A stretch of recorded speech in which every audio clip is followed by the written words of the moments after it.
está acontecendo com a fé e o amor?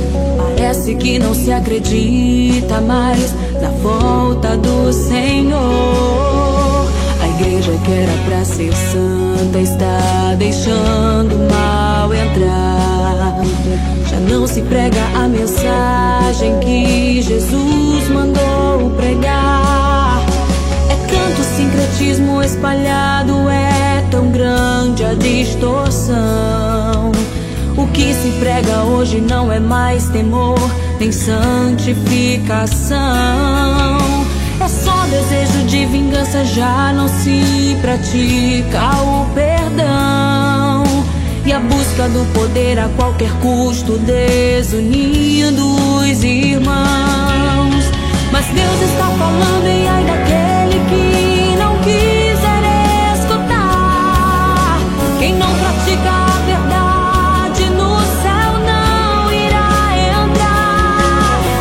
Ele conhece cada atitude, cada gesto e intenção, e dos seus olhos não se esconde nada. Ele conhece o coração.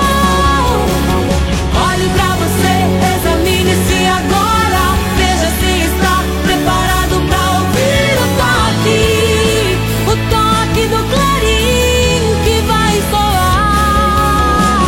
E se for agora a hora do arrebatamento, você subirá ou ficará para o tormento. Chega de brincar, esta é a hora da verdade. Pra entrar no céu tem que viver em santidade.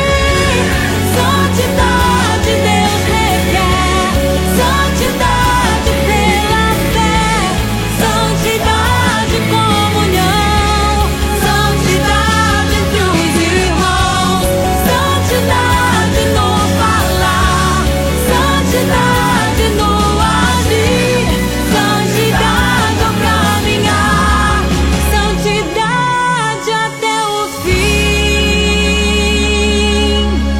Enquanto o ponteiro se aproxima, estão vivendo de emoção. Se esqueceram que a qualquer momento as trombetas soarão. É o arrebatamento no relógio, meia-noite vai marcar. Só quem tiver as vestes